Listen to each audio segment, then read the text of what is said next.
Good evening, gospel revolutionaries around this whole world. This is Michel Lilborn Williams coming to you again from the Room of Rooms right here in Clarksville, Tennessee. Daniel and I are hard at work. As you know, at this point, as this video comes out, Daniel arrives tomorrow. I know it gets a little confusing about us talking about when a show comes out or when we've talked about something because there is a bit of a delay. We record our Powercast. We record that, or podcast, whatever people are calling it now. We record that normally on Sunday. And anyway, it is always produced and ready to go out on any Friday. I do this show on Tuesday, and today it is being done on Wednesday because of a whole lot of things going on. So, but anyway, the show that is that we're going to begin to record is tomorrow on the entire situation of the 1,000-year reign and Jesus being seated at the right hand of the throne of the Father. We are going to pinpoint this. We're going to ferret out everybody's positions on it. I can tell you that the positions on it in the New Testament writings and the New Testament writers, they had different views of this, and they were drastically different views. And now there's drastically different views of it now. We have been inquiring about the position that we are about to take, and it is virtually unheard of that anyone would take such a position about this 1,000-year reign of Christ, beginning at the throne of David. But that's not what I'm here to talk to you about. I'm here to talk to you about my Tuesday night, delayed to Wednesday night this week, about the subject of knowledge. During the this time that we were doing this teaching on Genia, the term generation, what an amazing time that was in mining out this understanding of the last generation. We basically have just finished teaching you about the very last generation of the 1,000-year reign of Christ. And you could say, well, how could it be the reign of Christ? It was an evil, adulterous, it was a generation. But you see, it was under the reign of Christ because it was predestined to be that way. That's what you call pretty ironclad rulership as a king, when you are able to predestine what people can and cannot learn, know and cannot know. Regardless of what is said or what is not said. That was a lot to say. And then, of course, we've had during that time, we were able to introduce to you, many of you for the first time, the generation that would never end. Oh my. And that's the generation you're in. That's the generation we've been in as a single generation that is all encompassing of time, of all ages and all people. And it is defined by all righteousness. Ah, goodness, I've already made myself happy. We're going to be going into this because I made this statement during that teaching that I was doing on generation, that knowledge was now my spirituality. So I want to look into that subject. We're either going to find out that subject, that statement was either justifiable or it was not. So we're going to try to look into this as best that we can. There's a lot of external spirituality. I hope you looked at the post on Facebook that reads that the moment that once you've done with all of your teachings about a personal Lord, a personal Savior, personal grace, personal faith, and a personal revelation, the gospel is virtually nowhere to be found, because the gospel in and of itself about the Christ in and of himself is all-encompassing. It is not a personal thing. So the power of that to renew the mind, to be able to exist on this planet, and to come to a point, our whole goal here is that the knowledge of the gospel will lead to, and they shall learn war no more. The term study no war no more is the way that it's said because somebody wrote a song, ain't gonna study war no more, ain't gonna study war no more. But it is actually the word learn, which means study. So, but the subject of knowledge, how spiritual can someone be with knowledge? Well, first off, we want you to understand as we begin to grasp this, that spirituality, and to the degree that you are spiritual, has already been settled. This is not something that gives you your spirituality, but knowledge is what gives you the expression of your spirituality. You say, well, how can that be?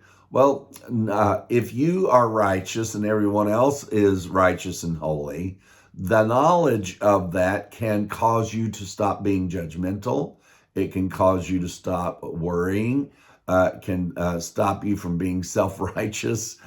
This knowledge of the truth, the knowledge of the truth, can change everything about the expression of your spirituality.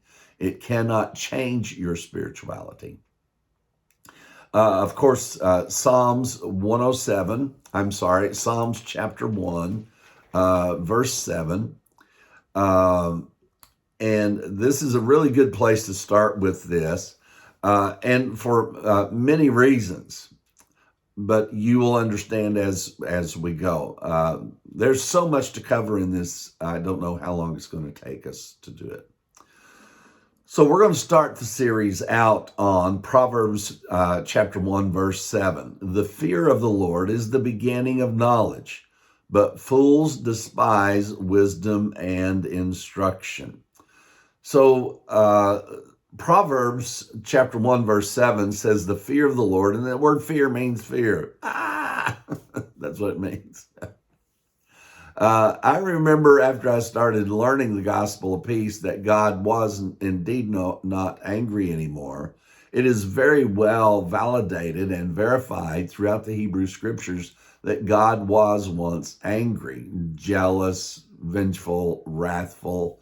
And it also is very well documented, especially in Isaiah chapter 53, 54, and through there, that God had changed his mind.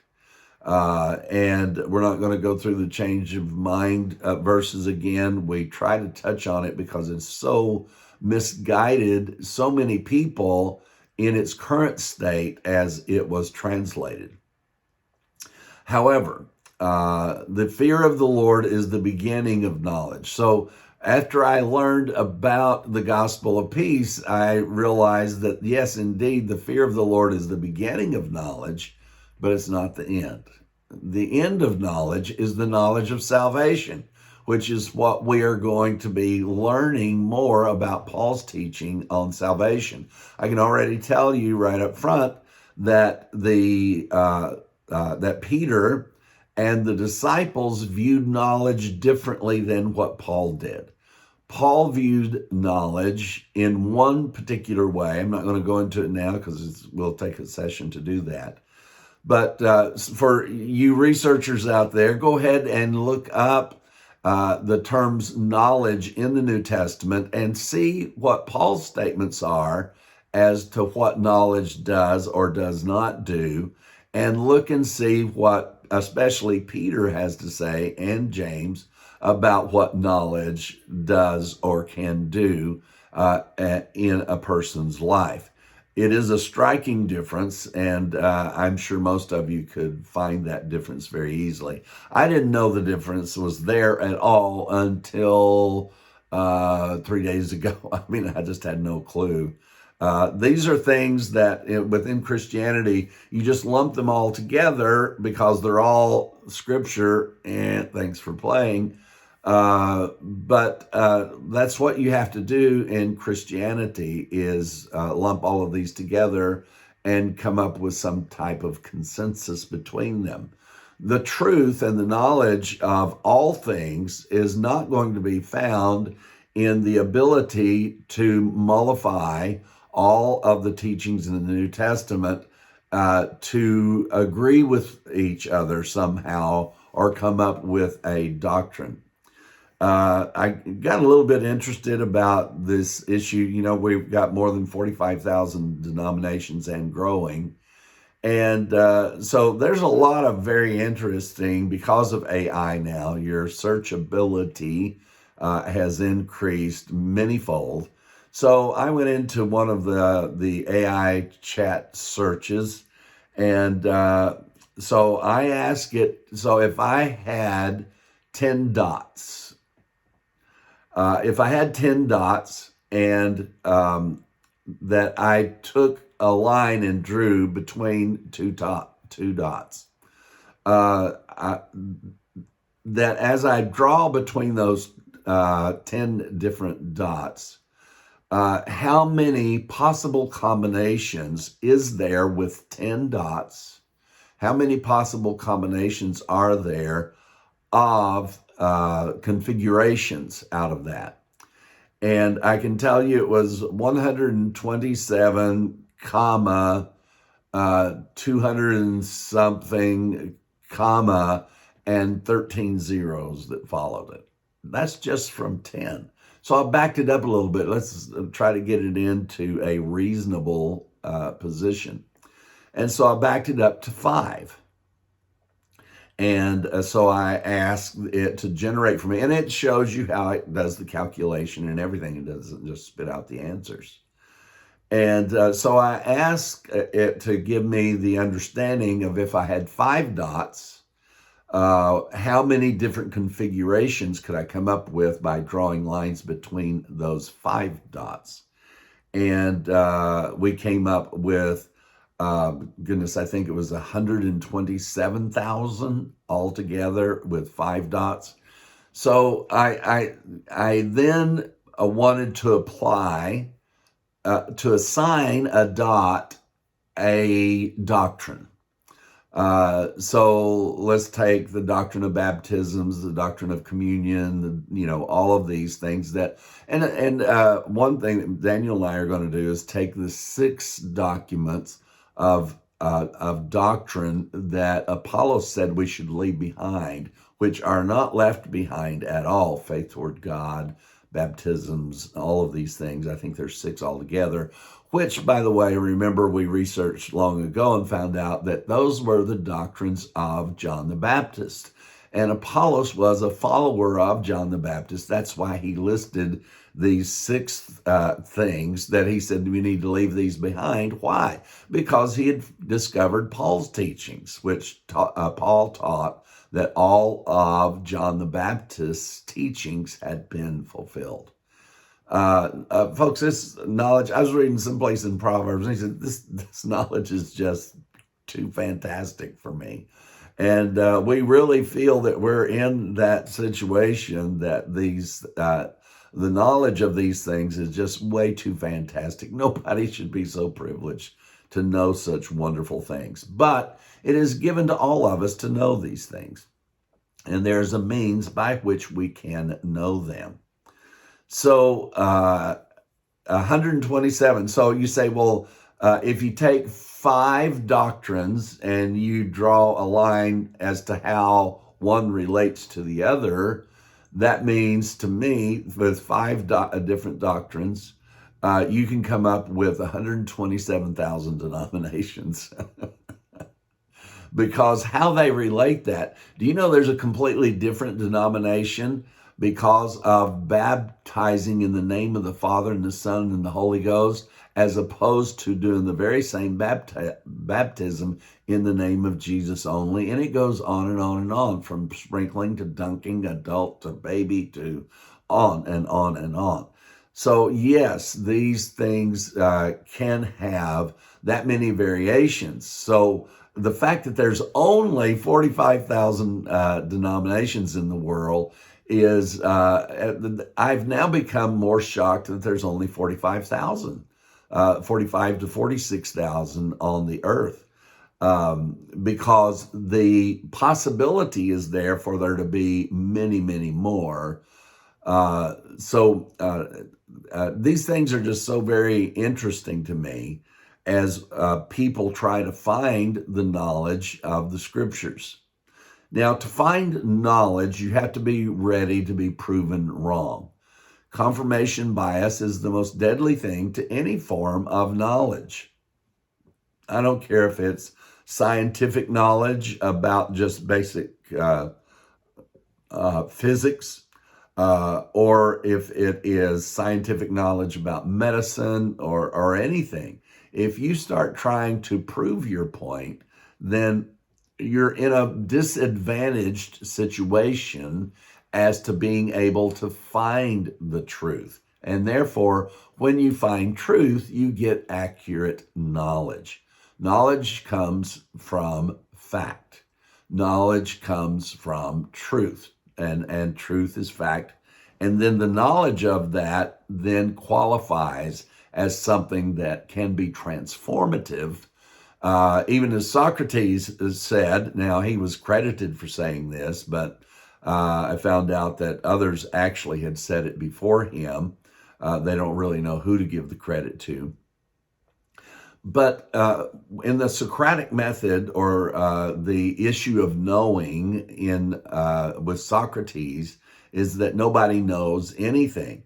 And if you ever get around somebody who tries to practice the Socratic method with you, they will drive you up the wall, because everything that you will think they're asking a legitimate question, and each legitimate question, as whatever answer you give, they will ask, but how do you know that? And it's very interesting, and it's very productive to get you off of schneid, as our Jewish friends would say. And it does get us off of that point that we're stuck on, to ask ourselves, how do we know anything? And at least it keeps us learning. If you think knowledge is something that is just all packaged up, and it comes in this little tiny box, and if you know this, then you know everything, that just simply is not the truth. So this verse in Proverbs, the fear of the Lord is the beginning of knowledge. And again, it does mean the fear. It means terror. It means to be afraid of the Lord is where knowledge begins. So a lot of our friends, that we've got the mystic side and the Christian side, and you guys know that we stand in between the two. They are mystic Christians, and there's Christianity. We don't ascribe even to being Christian, much less a mystic Christian, or to be a part of the 46,000 denomination mess that is out there. So as we begin to look at this, the fear of the Lord is the beginning of wisdom. If someone denies that there was anything to ever be afraid of, do they even have the beginnings of knowledge? And according to Proverbs, that's just not possible. Now, if you don't know then about the gospel of peace that later on resolves this fear of the Lord, then you also cannot have knowledge. So isn't it amazing that it's all knowledge, all spiritual knowledge is based in the fear of the Lord.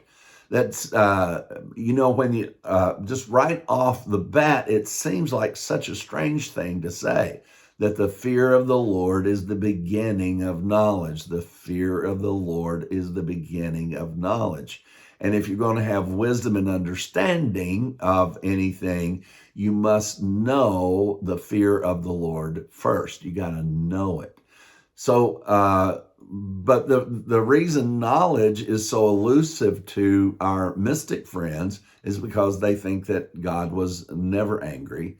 The reason that knowledge is elusive to our friends of 46,000 denominations is elusive to them is because they do not accept that God repented. God changed his mind. Now, he didn't change his mind because, I guess this isn't working, so I'm going to try something else. No, this was all predestined before the foundation of the world. We're going to be going into more of that a little bit later, even as we have already covered it as a topic many times.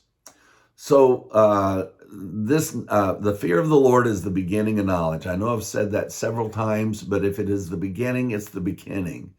And it leads to the ability to surmise all knowledge. The fear of the Lord is the ability to begin to surmise and comprehend all spiritual knowledge. And without the fear of the Lord, there is this vapid space where that you can just simply pick and choose whatever you want, leading us back to the little list that just was posted on Facebook. All right, so while there's a lot of this to go into, and one part I am looking very much forward to going into with you is the difference in Paul's understanding of what knowledge is now on this side of the cross and what the disciples' perception of what knowledge was after the cross. You're going to be very surprised at the difference that they saw in this. First off, let's look at a couple of things. This is obviously going to be more than 15 minutes. In Matthew chapter 14:35, this is a very interesting statement. And in Matthew 14:35, it says, "And when the men of that place had knowledge of him, they sent out into all the country round about them and brought unto him all that were diseased." So one of the most powerful forces about knowledge is that it is always, if you get to a point where you know something, you're going to do something. You see, knowledge really does produce action. Knowledge produces action. Beliefs produce paralysis. So the thing that we are going to be emphasizing is the attempt to get away from beliefs, because you watch people, hold up in their basement because of their beliefs, or secluding and isolating themselves to this group and only this group. And that is a belief. A belief isolates. A belief also brings paralysis to lives. And man, your life in a belief system, your life just gets smaller and smaller and smaller. When you get into knowledge, your life gets bigger and bigger and bigger. And it is a beautiful comparison between the difference between beliefs and knowledge. So when these people finally, they knew. It's like you don't have to tell us twice. We watched this man heal people. What are we going to do? We're going to get every sick person we can find. So knowledge does produce action. Beliefs produce paralysis. And then in, let's see, that was, okay, let's go to Luke chapter 1, verse 77. And we're just going to spot check some of these because they're so powerful. I do encourage you to go back and read them in their context, but there's just such powerful statements in these individual verses. In Luke chapter 1, verse 77, it says, "To give knowledge of salvation unto his people by the remission of sins." So let's talk about the knowledge of salvation. How can you know, not believe in salvation? How can you know salvation? According to Luke and the writings about Christ at this time, it said that the knowledge of salvation was going to come to the people by the remission of sins. So how would you know for sure? Know salvation. You'll know salvation, not believe in it, that you can have it if you believe and do this. But knowledge of salvation comes by the remission of sin. So what has to come first? The remission of sin has to come before knowledge does. And you see, the whole Christian community, number one, they've abandoned knowledge. The mystic community has abandoned knowledge. But which comes first here? It's very clear that the remission of sin is what gives us this knowledge of salvation. So the knowledge of salvation is as spiritual as it gets about this remission of sins. Remission of sin is something that takes place without our involvement, without our knowledge, obviously, without any beliefs on our part, thankfully, and without any obedience to any teachings or creeds or laws or rules. But when people hear of a total remission of sin, now you cannot know salvation if you think your sin has been gone into remission, if you will, and the rest of the world is lying in darkness in sin. There's no way that you can know salvation. Knowing salvation is not a personal thing. Knowing salvation is the ability to comprehend that all sin has been remitted for the entire planet.